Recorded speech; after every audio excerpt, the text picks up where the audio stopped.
Okay. Hello दोस्तों, स्वागत आप सभी का हमारे यूट्यूब चैनल कैरियर एंडेवियर में। दोस्तों, इस वाले चैनल पर हमने टीचिंग से संबंधित जो साइकोलॉजी पेडागोजी जो टेट में आती है, सी टेट में, सुपर टेट में, D triple S P, KVS और एनवीएस, यानी टीचिंग से संबंधित जितने भी एग्जाम होते हैं उसमें साइकोलॉजी पेडागोजी वाले पार्ट को हमने अपने यूट्यूब चैनल कैरियर एंडेवियर में स्टार्ट कर दिया है, जिसमें मैं आज आपको एक डेमो के तौर पर साइकोलॉजी एंड पेडागोजी का इंट्रोडक्शन बताने की कोशिश कर रहा हूँ, जिसमें हम बने रहेंगे। देखो, मनोविज्ञान किसे कहते हैं? मनोविज्ञान को अंग्रेजी में साइकोलॉजी बोला जाता है, और साइकोलॉजी शब्द की जो उत्पत्ति है वो यूनानी भाषा के दो शब्दों से मानी गई है, साइकी प्लस लोगोस, जिसमें साइकी का अर्थ मैंने बोला है आत्मा, और लोगोस का स्टडी यानी अध्ययन। यानी वो साइकोलॉजी का शाब्दिक अर्थ अगर वो ये वाला शब्द भी ऐसे लिख के दे रहा है दोस्तों, यानी साइको लॉजी,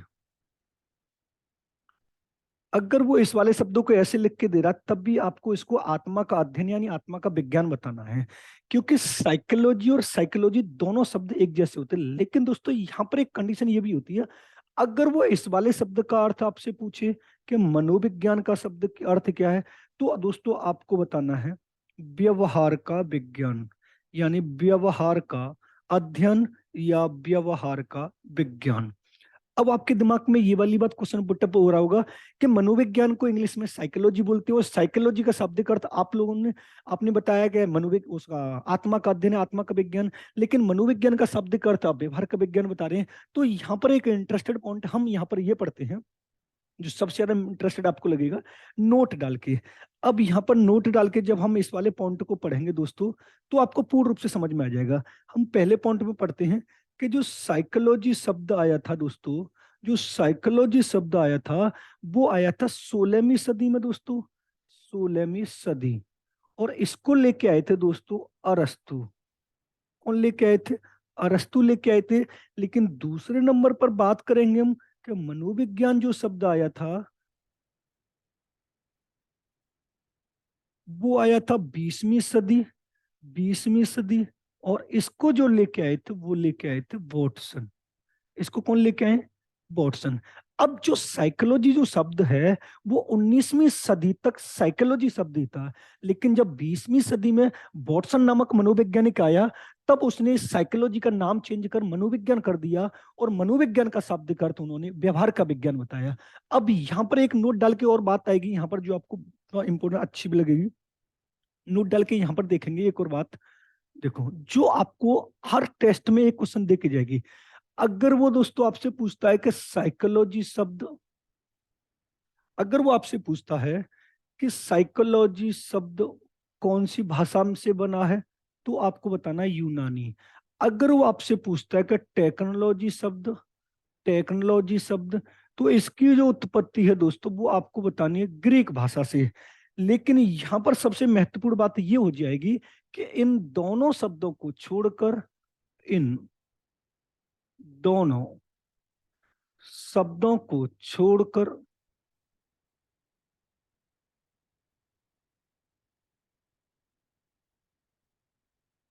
सभी शब्द लैटिन भाषा से आए हैं, सभी शब्द लैटिन भाषा से आए हैं।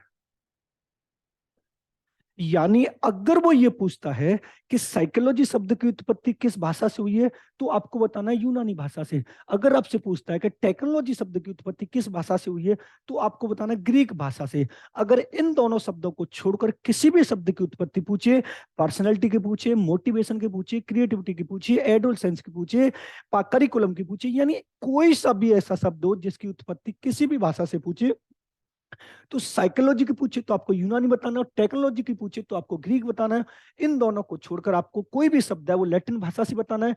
अगर आपसे ये पूछे मनोविज्ञान शब्द कौन सी सदी में आया, तो दोस्तों आपको बताना है 20वीं सदी में आया। अगर आपसे ये पूछे साइकोलॉजी शब्द कौन सी सदी में आया, तो आपको बताना है 16वीं सदी में। मैंने आपको ये बताया कि साइकोलॉजी का शाब्दिक अर्थ होता है वो आत्मा का विज्ञान यानी आत्मा का अध्ययन होता है। अगर आपसे ये पूछे मनोविज्ञान का शाब्दिक अर्थ क्या होता है, तो व्यवहार का अध्ययन होता है, यानी व्यवहार का विज्ञान होता है, दोनों के कॉन्सेप्ट हैं वो अलग अलग हैं। अब हम ये वाली जो आपके दिमाग में बात चल रही है कि साइकोलॉजी अरस्तु 16वीं सदी, आत्मा मनोविज्ञान 20वीं सदी, वॉटसन व्यवहार का, तो इसके विकास से आपको पूर्ण रूप से समझ में आ जाएगा कि मनोविज्ञान का जो विकास है वो दोस्तों क्या कहता है। तो मनोविज्ञान के विकास से आपके सारे कॉन्सेप्ट क्लियर हो जाएंगे। मनोविज्ञान का विकास, अब देखो मनोविज्ञान का विकास क्या कहता है, तो इसको हम देखेंगे। तो सबसे पहले हम देखेंगे दोस्तों यहां पर 16वीं सदी में इसको माना था आत्मा का विज्ञान, आत्मा का विज्ञान, और ये माना था अरस्तु,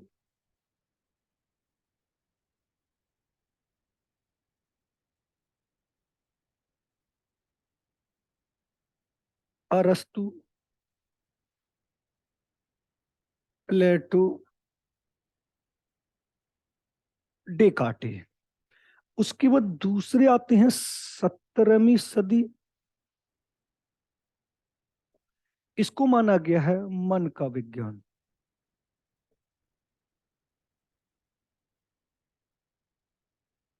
मन का विज्ञान माना है पोम्पोनोजी, मन का विज्ञान माना है पोम्पोनोजी। उसके बाद बात करते हैं हम थर्ड नंबर पर 18वीं और 19वीं सदी, इसको माना है चेतना का विज्ञान।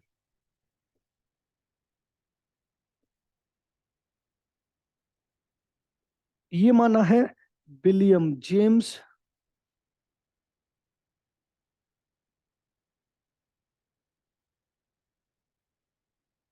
विलियम बुंट और टिचनर।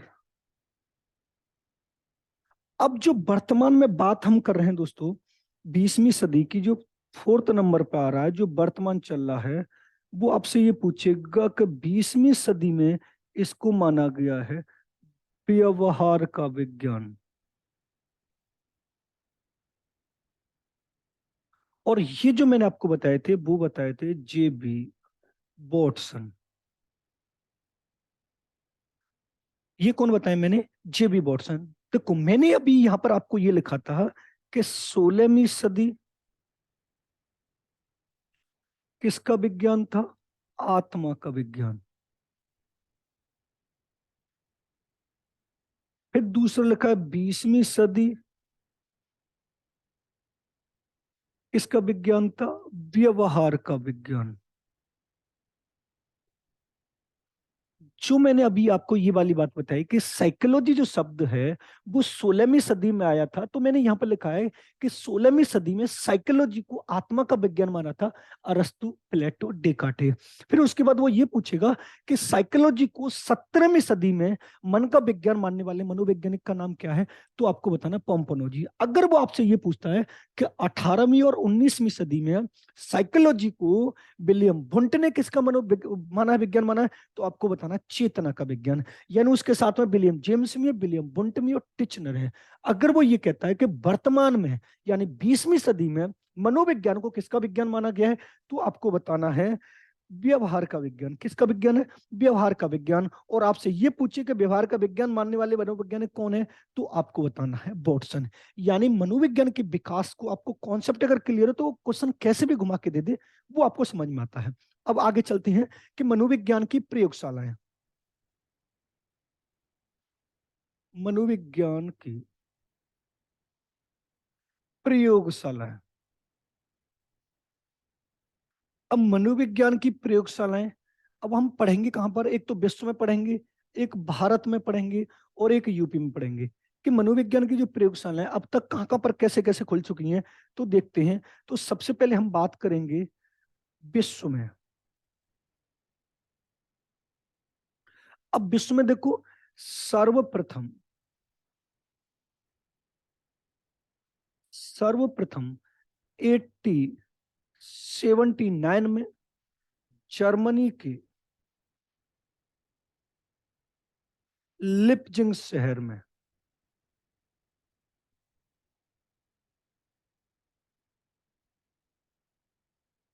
लिपजिंग शहर में खोली।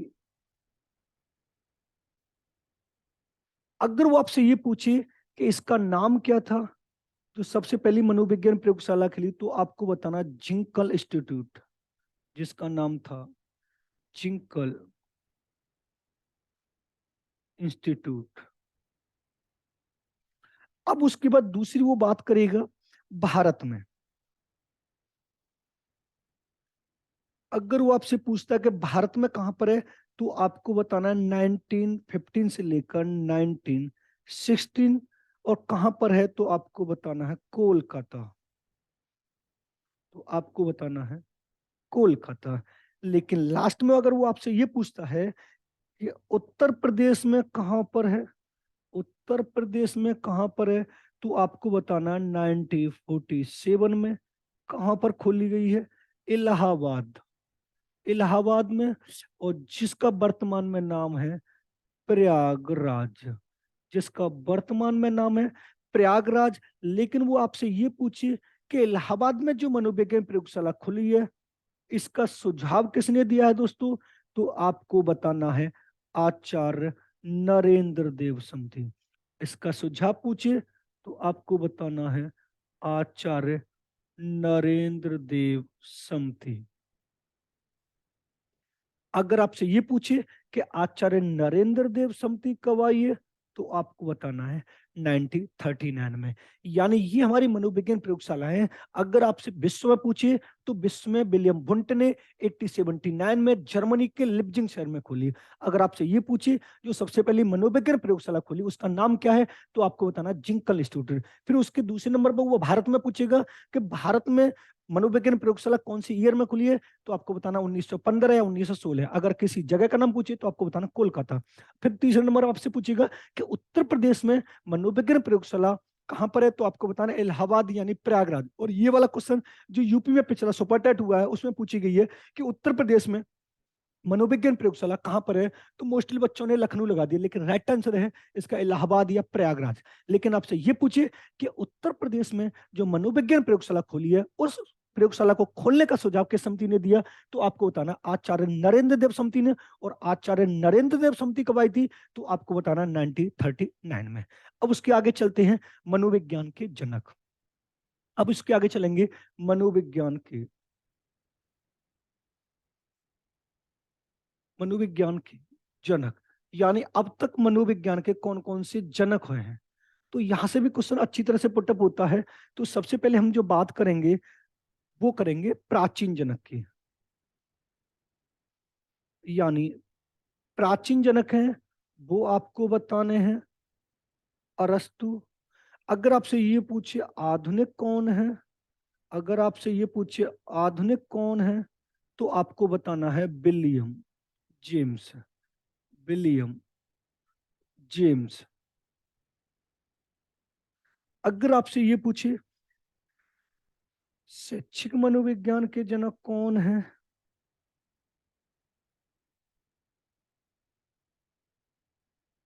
तो आपको बताना है हॉर्नडाइक। अगर आपसे ये पूछे प्रयोगात्मक मनोविज्ञान के जनक कौन है,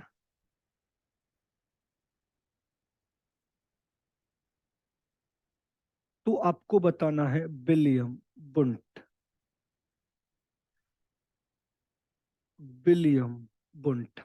अगर आपसे ये पूछे अधिगम मनोविज्ञान के जनक कौन है, अधिगम मनोविज्ञान के, तो आपको बताना है एविन हास।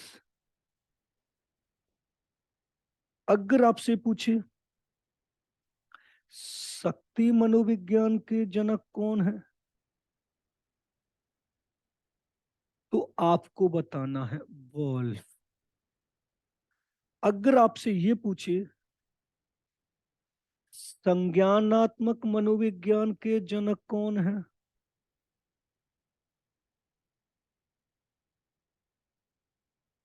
तो आपको बताना है गुस्ताव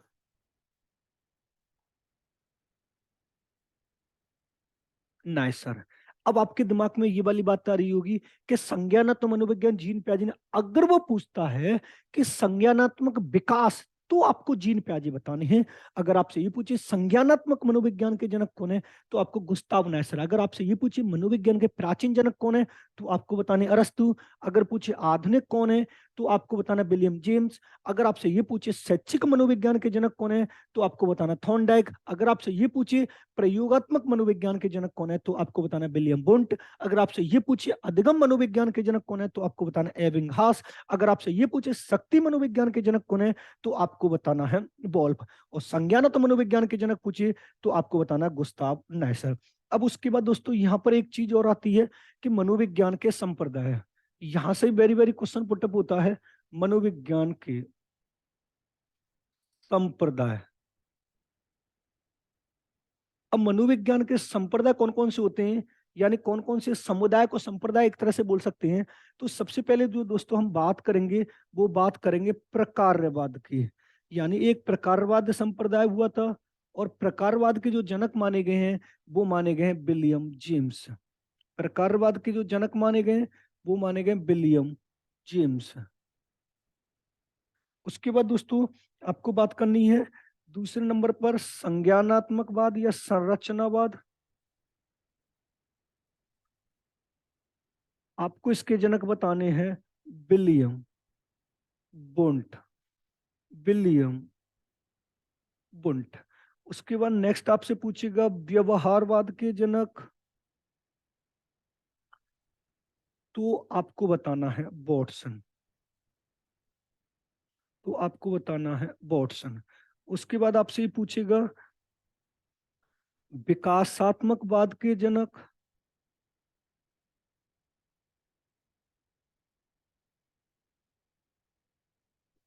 इसमें आपको बताना है जीन पियाजे। अगर आपसे ये पूछे विकासात्मकवाद के जनक कौन है, तो आपको बताना है जीन पियाजे। फिर उसके बाद आपसे ये पूछेगा गेस्टाल्टवाद के जनक कौन है। गेस्टाल्ट वाद के जनक कौन है, तो इसके जनक हैं दोस्तों तीन, कोहलर,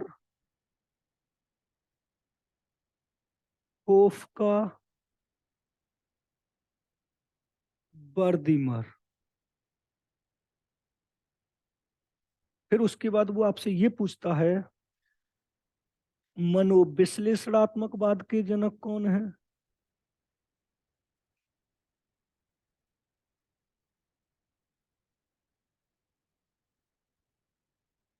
तो आपको बताना है सिगमंड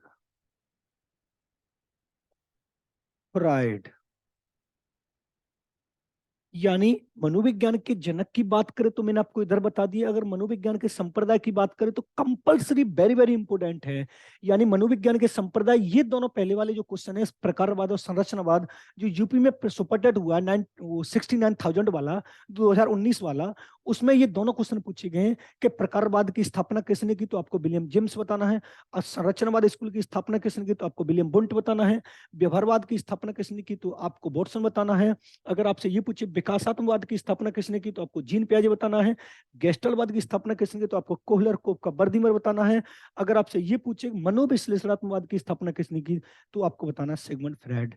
यानी ये थोड़ा जो साइकोलॉजी पेडागोजी का इंट्रोडक्शन है। अगर वीडियो पसंद आए तो वीडियो को लाइक करें और शेयर करें, और हमारे चैनल को सब्सक्राइब करें, जिससे आने वाले वीडियो का नोटिफिकेशन सबसे पहले आपके मोबाइल की स्क्रीन पर दिखाई दे। मिलते हैं नेक्स्ट वीडियो में। धन्यवाद दोस्तों। क्योंकि इस वाले चैनल पे आपको TET, C TET, super TET और DSSB और KVS और NVS और सी टेट, इससे संबंधित साइकोलॉजी और पेडागोजी की अपडेट आपको मिलती रहेगी। धन्यवाद दोस्तों।